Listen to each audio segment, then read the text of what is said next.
கடந்த சில நாட்களாகவே சீரியல்ஸை பொறுத்த வரைக்கும் எந்த சீரியல் நல்லா டாப் நாச்சாக போகுதோ அந்த சீரியலில் இருந்து முக்கியமான நடிகர் விலகிறதும் அந்த சீரியலோட நடிகர் மற்ற சேனலில் போய் நடிக்கிறதும் ஒரே வழக்கமான ஒரு விஷயமா இருந்துகிட்ருக்கு.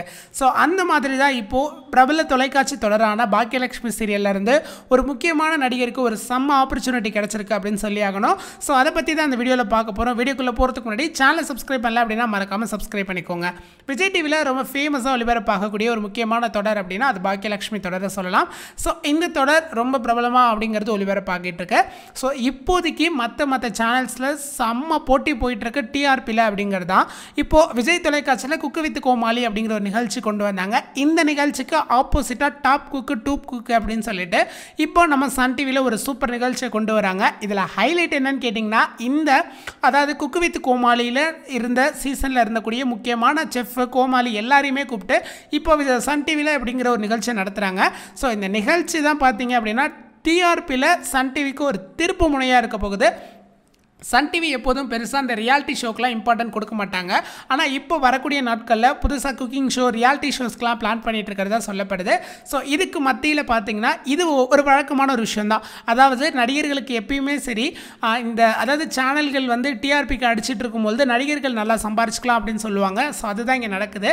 ஸோ அதே மாதிரி இந்த சீரியலோட நடிகர்கள் சேனல் உள்ள நடிகர்களுக்கெல்லாம் நல்ல சம்பளம் கொடுக்கும்போது அவங்க வேறு இதில் போய் நடிக்கிறது அது வழக்கமான ஒரு விஷயமா இருந்துகிட்ருக்கு. ஸோ அந்த மாதிரி தான் இப்போ பாக்கியலட்சுமி சீரியல் நடிக்கக்கூடிய ராதிகா கதாபாத்திரத்தில் இப்போ நம்ம ரேஷ்மா பசுபதி நடிச்சிட்டு இருக்காங்க. ஸோ இவங்களுக்கு முன்னாடி அப்படிங்கும்பொழுது ஒரு முக்கியமான கதாபாத்திரத்தில் ஹேமா அப்படிங்கிறவங்க ஒருத்தவங்க நடிச்சிட்டு இருந்தாங்க. ஸோ அவங்க பார்த்தீங்க அப்படின்னா இப்போ ஜீ தமிழில் ஒரு முக்கியமான தொடர், அதாவது இந்த ராதிகா கதாபாத்திரத்துக்கு முன்னாடி ரேஷ்மா பசுபதி ராதிகா கதாபாத்திரத்தில் ரேஷ்மா இப்போ நடிச்சிட்டு இருக்காங்க. ஸோ இவங்களுக்கு முன்னாடி ஒருத்தவங்க நடிச்சிட்டு இருந்தாங்க. ஸோ அவங்க தான் பார்த்தீங்க அப்படின்னா இப்போ ஜீ தமிழ் தொலைக்காட்சியில் போய் நடிக்க போயிருக்காங்க. ஸோ அவங்க இப்போ இந்த பாக்கியலட்சுமி தொடர்லேருந்து விலகினத்துக்கு காரணம் என்னன்னு கேட்டிங்கன்னா ஆரம்ப காலகட்டத்தில் அவங்களுக்கு ஒரு தனி ரசிகர் கூட்டமே இருக்க தான் செஞ்சுது. அதனால் இப்போ அவங்க ஜீ தமிழில் நடிக்கும்பொழுது ஜீ தமிழ் ஒளிபரப்பாகக்கூடிய அந்த ஒரு சீரியல் நல்லா ஹிட் ஆகிறதுக்கு பாசிபிலிட்டிஸ் இருக்குது. இந்த ஒரு சீரியல்லேருந்து அவங்க விலகினத்துக்கு காரணம் என்ன அப்படின்னு சொல்லி பார்த்தீங்கன்னா அந்த காலகட்டத்தில் இப்படி ஒரு கதைக்களம் ப்ளஸ் அவங்களுக்கு குழந்தை பிறக்க போகுது அப்படிங்கிற ரெண்டு முக்கியமான விஷயத்துக்காக தான் இந்த ஒரு சீரியல்லேருந்து அவங்க விலகினாங்க. ஸோ இப்போது அது ஜீ தமிழுக்கு ஒரு ப்ளஸ் பாயிண்ட்டாக அமைஞ்சிருச்சு அப்படிங்கிறது தான். ஸோ இந்த மாதிரியான ஒரு விஷயம் அப்படிங்கிறது போயிட்டுருக்கு சூழ்நிலையில் இருக்குது அப்படின்னு சொல்லி ஆகணும். இதையும் தாண்டி அப்கமிங்கில் என்னென்ன மாற்றங்கள் வருது அப்படிங்கிறத நம்ம வெயிட் பண்ணி தான் பார்த்தாகணும். ஸோ இப்போதைக்கு பாக்கியலட்சுமி சீரியலில் ராதிகா கதாபாத்திரத்தில் ரேஷ்மா தான் பண்ணிகிட்டு இருக்காங்க.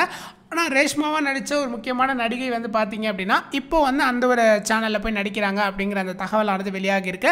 ஸோ இதை பற்றி நீங்கள் என்ன நினைக்கிறீங்க அப்படின்னு சொல்லிட்டு உங்களுடைய வேல்யூபிளான கருத்தை கமெண்ட் செக்ஷனில் பதிவு பண்ணுங்கள். இந்த வீடியோ பிடிச்சிருந்தால் லைக் பண்ணுங்கள். மேலும் இது போன்ற வீடியோக்களை நீங்கள் உடனுக்குடன் பார்க்கணும் அப்படின்னு ஆசைப்பட்டீங்கன்னா நம்ம சேனலை மறக்காமல் சப்ஸ்கிரைப் பண்ணுங்கள். நம்ம அடுத்து என்ன மாதிரியான வீடியோஸ் போடலாம் அப்படிங்கிற உங்களுடைய வேல்யூபிளான கருத்தை கமெண்ட்டில் சொல்லுங்கள். மீண்டும் சந்திப்போம். நன்றி, வணக்கம்.